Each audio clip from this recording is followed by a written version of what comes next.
So after hospital, we've gone to the ED, they've gone through what they go through, and they let us out. We don't know what we're supposed to do. Yeah, this is a really common experience because emotions are really high during this time, and so it's actually really hard to retain any information that's given to you. And often, you might be in hospital all night and you haven't had sleep. I mean, it's a situation you probably never thought you've had to go through. So it's really hard to retain them.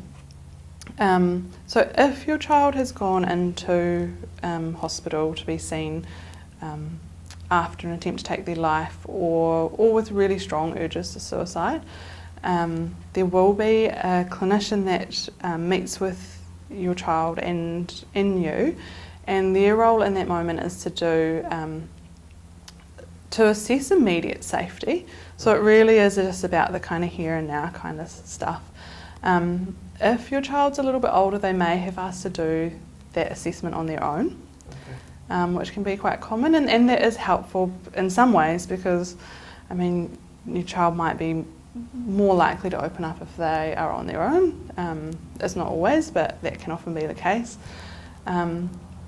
But they will always give you an opportunity to speak to them on your own as well. And so that the clinician who's met up with you and your child is bound by confidentiality, and the young person is in the centre of that.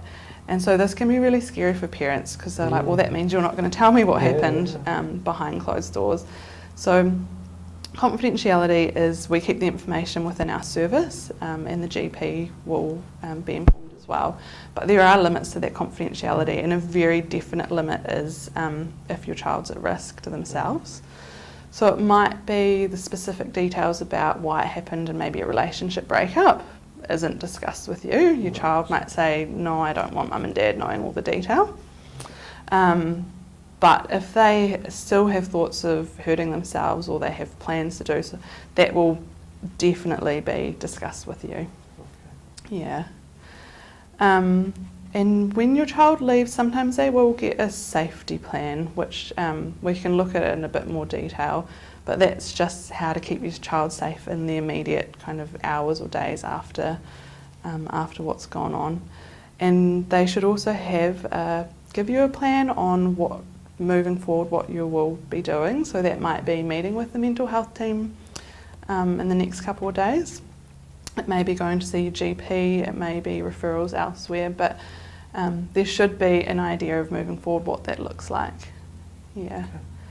And I think it's really important if you have any questions when you get home to just not hesitate calling the mental health team who's seen them.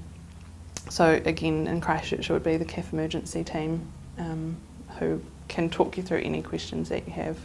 So again, we could ring that emergency number again to talk about something that happened in the past. Yeah, absolutely. I mean, they may refer you to other services, but they're a really good kind of contact to talk through and triage what that is. And they will have access to the, what's going on as well, so they have an understanding.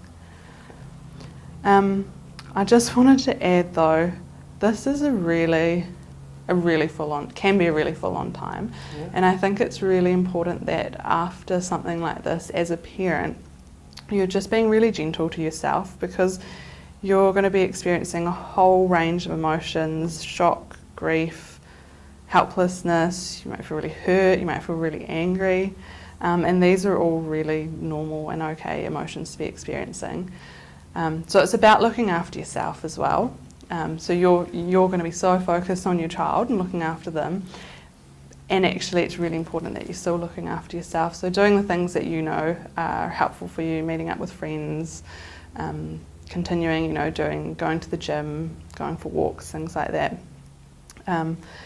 They talk about in aeroplanes, when they do their safety briefing, they say make sure you put on your own oxygen mask before helping others. And I think that's a really important one to remember in something like this, because you need to be able to, look after yourself so that you're in the best space possible to look after your child. Is there anywhere we can go to get support around this? Yeah, definitely. So again, your GP would be the best protocol, but because they just have access to all the community agencies who can link you in with different supports in the community. And sometimes they also have people within the practice that you can meet up with and talk to as well. Right. Mm. Okay.